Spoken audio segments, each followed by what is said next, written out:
Kita ketahui bahwa permasalahan penyalahgunaan narkoba saat ini cukup tinggi. Penggunaannya tidak pada orang-orang yang remaja atau dewasa, tapi juga sudah kepada anak-anak, bahkan lanjut usia. Semua kalangan dengan berbagai motif mereka mencoba merasakan, bahkan menjadi kecanduan. Selanjutnya penyebarannya tidak hanya juga terjadi di kota-kota, tapi sampai ke pelosok-pelosok pedesaan. Ini menyebabkan bahwa Indonesia dalam situasi darurat terhadap narkoba yang kemudian diamanatkan oleh Bapak Presiden Republik Indonesia, Bapak Jokowi, bahwa kita perang terhadap narkoba. Peran yang bisa kita ambil melalui lembaga pendidikan dan pelatihan kesejahteraan sosial milik Kementerian Sosial Republik Indonesia di Regional 1 Sumatera kali ini sedang menyelenggarakan atau kami terus berkomitmen untuk meningkatkan kapasitas petugas. Kapasitas petugas ini baik mereka selaku pekerja sosial maupun sebagai konselor adiksi. Mereka yang bekerja pada institusi penerima wajib lapor yang tersebar di 8 provinsi wilayah kerja Balai Besar Pendidikan dan Pelatihan Kesejahteraan Sosial Padang. Materi-materi yang disampaikan sesuai dengan modul yang sudah diterapkan oleh Pusdiklat. Kami mencoba meramu bagaimana peran tugas manajer kasus terhadap persoalan rehabilitasi kepada korban penyalahgunaan narkoba melalui 4 terapi atau melalui 4 bimbingan, baik fisik, mental, sosial, dan keterampilan. Dan hal yang menarik dalam pelatihan-pelatihan yang kami sampaikan kepada mereka bahwa upaya rehabilitasi tidak hanya berbasis pada residensial saja, tidak berbasis pada soal balai atau di panti saja, tapi kita mencoba memperkenalkan kepada mereka, bahkan membangkitkan kembali gairah mereka untuk meningkatkan peran dan tanggung jawab keluarga. Selain peran dan tanggung jawab keluarga, di sisi lain di situ ada peran dan tanggung jawab masyarakat, sehingga secara komprehensif penanganan masalah penyalahgunaan narkoba dilakukan secara bersama-sama. Tidak bisa kita lakukan sendiri-sendiri. Dari hulu ke hilir kita selesaikan, dari mulai pencegahan sampai dengan rehabilitasi. Pada sisi rehabilitasi, Kementerian Sosial mempunyai mandat sesuai Undang-Undang Nomor 35 Tahun 2009 tentang narkotika. Maka Balai Besar Pendidikan dan Pelatihan Kesejahteraan Sosial yang kita miliki ini mempunyai komitmen juga akhirnya bagaimana petugas-petugas itu ditingkatkan kemampuannya. Mengingat masalah-masalah yang cukup kompleks yang dialami oleh penyandang masalah kesejahteraan sosial atau pemerlu pelayanan kesejahteraan sosial, korban penyalahgunaan narkoba, tidak hanya pada persoalan aspek fisik saja, tidak hanya persoalan aspek sosial saja dan psikologis, tapi bagaimana proses kemandirian, kepercayaan diri, dan kemudian mampu mengembangkan diri untuk hidup lebih baik setelah mereka bertahan, mempertahankan diri, direhabilitasi, lalu kemudian tidak relapse lagi. Itu yang kami harapkan. Nah, saat ini pada bulan Agustus ini kita sedang melatih sebanyak 56 petugas konselor adiksi dari seluruh IPWL yang ada di wilayah Sumatera. Mudah-mudahan ini menjadi hal yang baik yang bisa kita lakukan, di mana pelatihan ini kita laksanakan secara klasikal dengan memenuhi protokol kesehatan. Protokol kesehatan yang kita sadari pada saat ini kita sedang menghadapi pandemi COVID-19, sehingga ada standar operasional prosedur yang kita lalui, bagaimana kegiatan diklat adaptif terhadap penyesuaian supaya tidak terdampak oleh penyebaran masalah COVID-19 itu sendiri. Misalnya peserta yang datang ke sini sudah dirapid test, lalu kemudian mereka kita tempatkan dalam asrama, 1 orang 1 asrama. Lalu kemudian pola makan atau sistem pemberian makan yang kita berikan secara terpisah, tidak prasmanan, tidak bapet. Lalu kemudian mereka kita lakukan menjaga jarak dengan menggunakan masker atau face shield, dan kita sediakan tempat cuci tangan yang mudah dijangkau untuk kebersihan ini semua. Nah, semoga apa yang kita adaptasi dari kebiasaan-kebiasaan baru menghadapi norma baru, khususnya di dalam kegiatan di Diklat Konselor Adiksi ini, membawa perubahan yang baik, membawa semangat yang baik dalam memerangi narkoba dan merehabilitasi mereka para korban penyalahgunaan nafsa itu sendiri, sehingga mereka mampu berfungsi sosial secara baik dan mampu hidup secara baik setelah menjalani proses-proses yang dilakukan di institusi penerima wajib lapor. Terima kasih.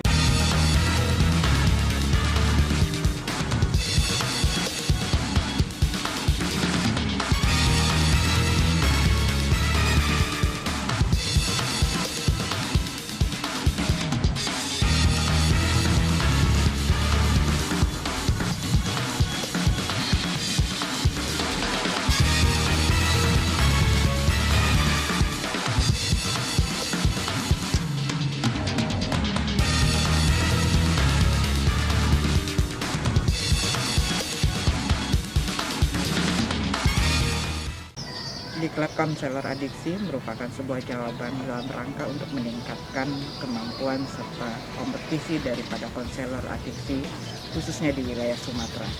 Harapannya, kegiatan diklat yang diselenggarakan di tengah pandemi ini merupakan sebuah role model yang bisa diikuti oleh seluruh balai. Dengan mengikuti protokol kesehatan, kegiatan diklat selama pandemi adalah sebuah keniscayaan.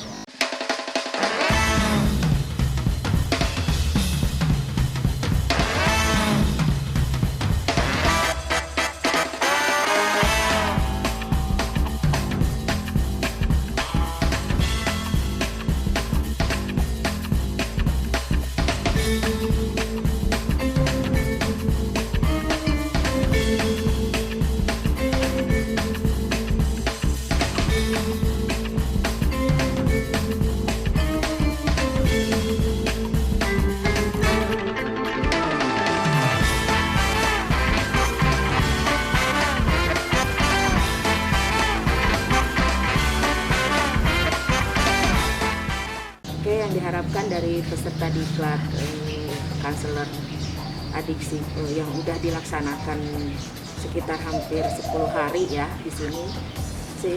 Mudah-mudahan para peserta dapat lebih lagi paham, lebih lagi mengerti bagaimana proses layanan yang ada di dalam nantinya IPWL masing-masing.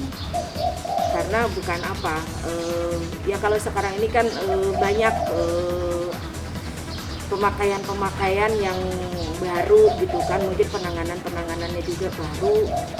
Terus juga di sini para peserta juga harus lebih banyak belajar lagi gitu, lebih banyak lagi membaca gitu, karena dengan diklat ini juga ini bukan satu-satunya gitu, bukan satu-satunya dalam hal menimba ilmu gitu, tapi dengan banyak belajar, banyak praktis gitu, diharapkan si para peserta ini tuh bisa lebih banyak lagi mendapatkan keterampilan-keterampilan ketika memberikan pelayanan kepada korban penyalahgunaan nafsa. Apa yang didapatkan di sini mungkin itu hanya sebagian kecil dalam dalam ya secara keilmuan gitu kan ya, tentang bagaimana itu yang namanya rawatan berkelanjutan gitu, tentang apa itu evidence based practice, terus juga tentang farmakologi gitu. Bukan hanya yang sekarang kan dari zaman ke zaman itu tuh pemakaian obat-obatan gitu kan, yang sekarang ini lagi marak itu bukan hanya lagi sekedar putau, sabu gitu, ganja gitu, tapi sekarang ini sangat beragam gitu. Dan juga tentang masalah kode etik gitu kan ya, kode etik yang kemarin dipelajari, diharapkan lagi kepada para peserta mereka paham gitu bagaimana dia berkomunikasi, bersosialisasi dengan para kliennya, sehingga tidak ada lagi yang namanya pelanggaran kode etik Dimana itu hal-hal tersebut memang sangat penting gitu kan ya di dalam si konselor itu memberikan konseling kepada kliennya. Karena kalau dia melanggar berarti ada sanksi yang akan diberikan. Dan itu juga para peserta ya yang sebenarnya memang sudah melakukan terapi gitu kan ya dengan metode-metode pendekatan gitu yang mereka punyai gitu. Tapi setidaknya di sini ternyata banyak metode-metode pendekatan lain yang bisa dikombinasikan di dalam program mereka.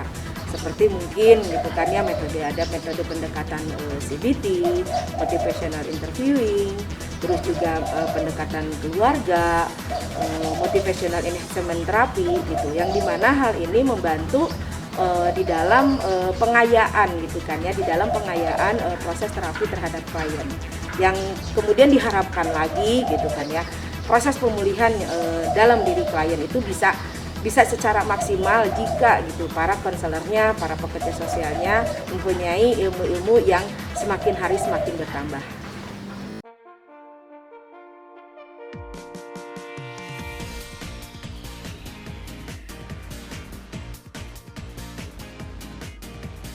Selamat pagi, selamat siang, selamat sore, dan selamat malam. Perkenalkan, nama saya Sukmawati. Saya dari IPWL Yayasan Sahabat Jambi. Saya di sini sebagai peserta diklat dan alhamdulillah pertama kali saya sampai di sini kita disambut oleh panitia dengan sangat baik sesuai dengan protokol yang ada. Kita semua sampai di sini satu persatu masuk, kemudian kita memakai masker, face shield, hand sanitizer, dan kita juga di tes COVID satu persatu. Kemudian juga kita di sini disediakan kamar oleh panitia sesuai dengan protokolnya. Ya kamarnya kita satu orang satu. Alhamdulillah pelayanan di sini sangat baik karena kita di sini memang benar-benar diberikan pelayanan yang terbaik, mulai dari tempat tidur, dari makanan, dan juga dari perlengkapan lainnya. Ya alhamdulillah juga kita di sini semua mendapatkan materi yang sangat baik dan cukup. Ilmu yang di sini itu sangat bermanfaat bagi kita semua. Saya sendiri merasa ilmu yang telah diberikan oleh pemateri di sini sangat-sangat memuaskan karena pemateri di sini juga memberikan ilmu, menyampaikannya dengan secara baik dan dengan bahasa yang mudah dimengerti, sehingga nanti kedepannya saya sendiri akan memanfaatkannya secara sebaik-baiknya di PWL Yayasan Sahabat Jambi. Tak luput juga saya berterima kasih kepada panitia di sini atas semua pelayanan yang telah diberikan dan semoga bermanfaat untuk kedepannya. Terima kasih. Selamat pagi, siang, dan malam di seluruh Indonesia.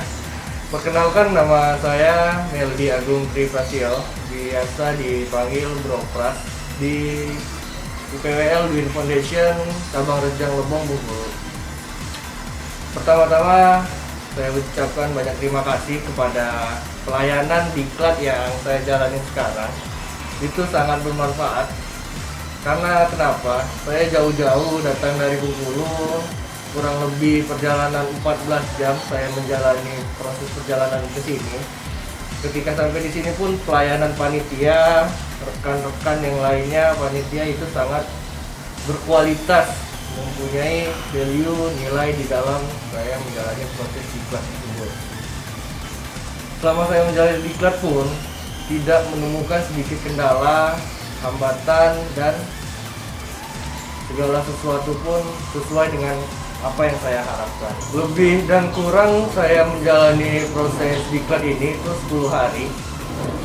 Semua yang ada di sini sangat berkesan bagi saya. Belum pernah saya dapatin di dalam hidup saya sendiri, pelatihan-pelatihan, terus apalagi hal-hal yang luar biasa di sini.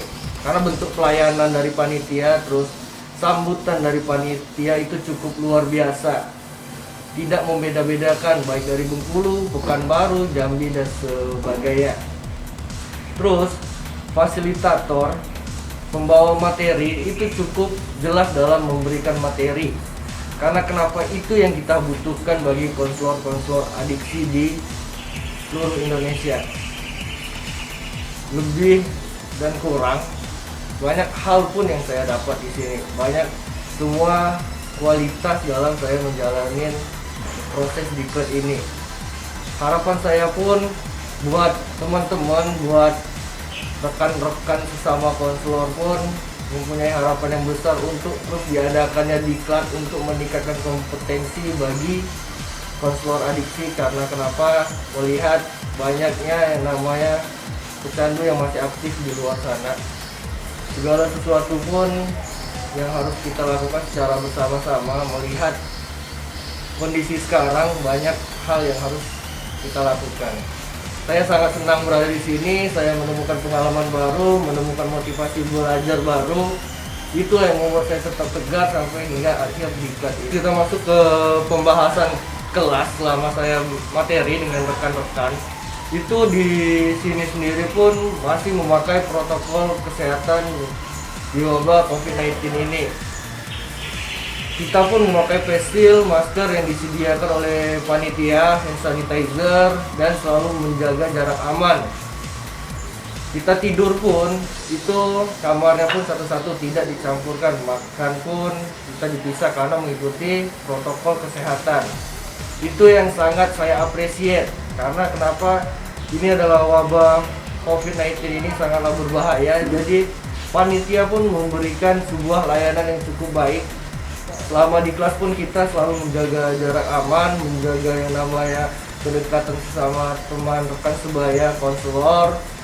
Jadi segala bentuk pembelajaran, baik itu fasilitas yang kita dapatin, itu cukup baik, mempunyai kualitas dan nilai yang luar biasa untuk hari ini dan selama saya menjalani proses diklat tersebut. Thank you.